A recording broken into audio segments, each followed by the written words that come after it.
Hey Reed and Brian, this is Joel from Metalinks. Sure nice to see you the other day, Reed. Get to meet you, and here's the big difference that we worked on. See how much better that is on the new blue on our right there, how much closer the club head is to the plane line than on the old gold where you started at the beginning of our lesson. That was the downswing plane into the ball.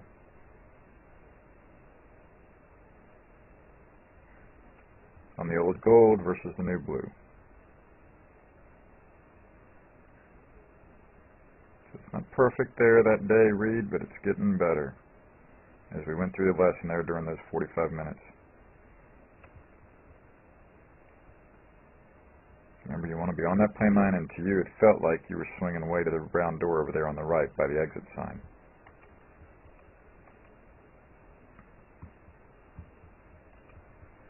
And from face on, things looked pretty good.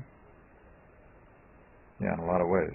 Things looked very much like a lot of the tour players in many ways,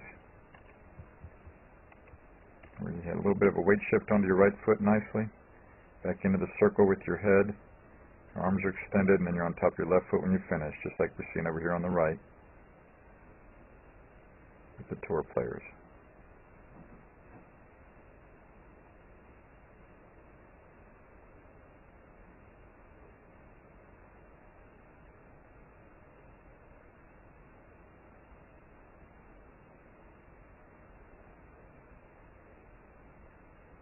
Again, Reed, like I told you, I want you to spend a lot of time learning what you're doing right as well as what you're doing wrong.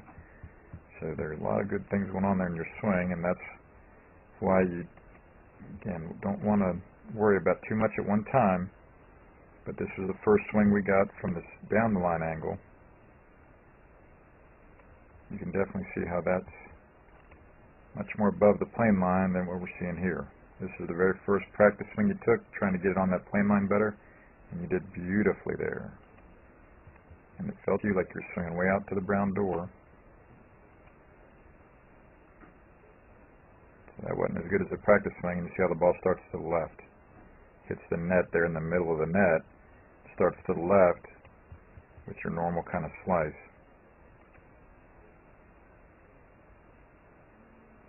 That one you kind of topped, but the club head was on the plane line better.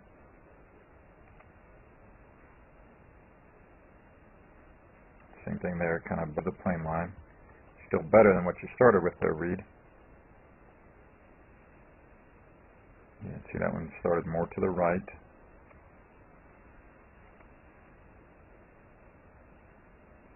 That one on the plane line pretty well, but didn't start to the right very well. There you go, buddy. Yeah, so there's a big deal. See, that was on the plane line much, much better. It's not perfect, but one of the closest of the day. You see how that ball now is hitting by the vertical black part of the net there, the edge there. Starting much more to the right, which would be starting your draw this winter instead of slicing it, where that slice starts to the left so much. So you see how that hits toward the right of the net. And that's what you see all the tour players doing there. Reed, it doesn't matter what tour player we look at, they're all going to be on that plane line on the downswing with club head.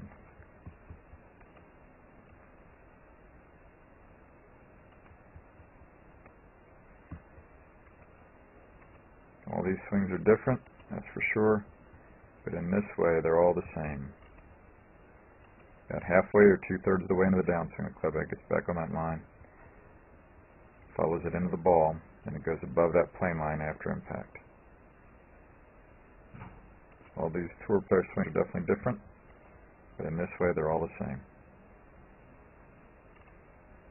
And that's what you were doing much, much better there, Reed, as time went on there through our lesson the other day. So that's beautiful work there, buddy, right there, much better.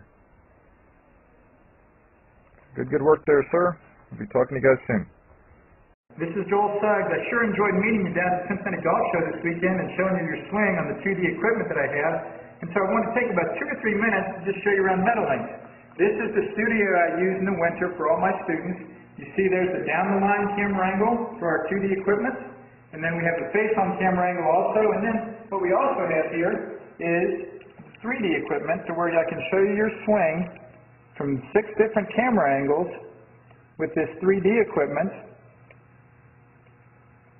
and we can get your swing from down to the 1/120th of a second in terms of exactly what your hips, shoulders, and hands are doing in the swing. And then also, I have the most realistic hitting curve I've ever seen from puttersedge.com. So when you hit your full shot, it feels as realistic as possible. And then I have 3 different green speeds for you to practice your putting. 9.5 on the step meter, 10.5 on the step meter, and 12.5 on the step meter. That's benefited my students tremendously. And then also I have a lot of learning aids like this Smart Stick. You can see the rest of those learning aids over here in my bag that we can work on to help you learn the certain fields in your golf swing that you and I both want. And then also I help my students a lot with their equipment through the winter.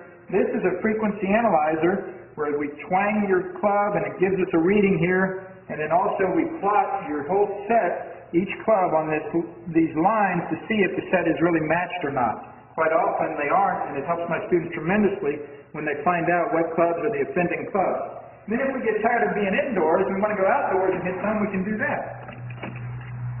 It's my daughter. Ellie, good to see you. I haven't seen her in weeks. No wonder you've been gone, Ellie. You've been out here playing in the snow all this time. But this is our natural turf area.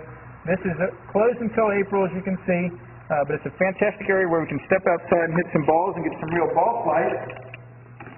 Or if we get pretty satisfied and things are looking better on the video here, we're kind of cooped up inside and want to go outside, we can step on out and hit balls and see real ball flight for about 5 or 10 or 15 minutes, however long you and I can stand the cold, out into the air, and we see them land at these different flags. I have a yardage book for this driving range. It's the first one I've ever seen in my life where we know exactly what it is with the front, back, and middle of each green. And again, the covered area here is heated, so we stay out there for about 5, 10, 15 minutes, like I said. It enables us to see some ball flight, and then we get satisfied that things are looking the way we want, and we come back inside, take off our coat, and look again at the video equipment to see how your swing's looking, to make sure that you understand it. And then notice too, my exercise ball up top here, and then also, so I help my students a lot with their fitness through the winter, and then I will help you also with your sports psychology, with your golf psychology from the golfpsych.com people down in Texas. That's helped my students tremendously a lot over the years too. So again, I sure enjoyed meeting you down at the Cincinnati Golf Show this weekend. I look forward to seeing you again out here this summer at Meadowlinks, or even right now in the winter. I have a lot of people that work on their games with me right through the winter. Check out more information about the things I do to help you at joelsuggs.com. Take care. Hi, this is Joel. I'm here at Dr. Todd Elworth's office. He's one of the best chiropractors in the region. He's a TPI certified golf fitness professional, and I really want you to know about him because he can help you a lot with your golf fitness, just as he's helped my young student Taylor here in the last year or so.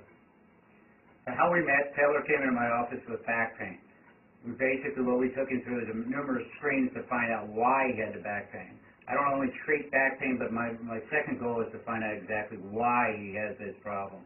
So we analyzed him, we find out he had some certain weaknesses, we put him on some strengthening exercises, and he's doing very well.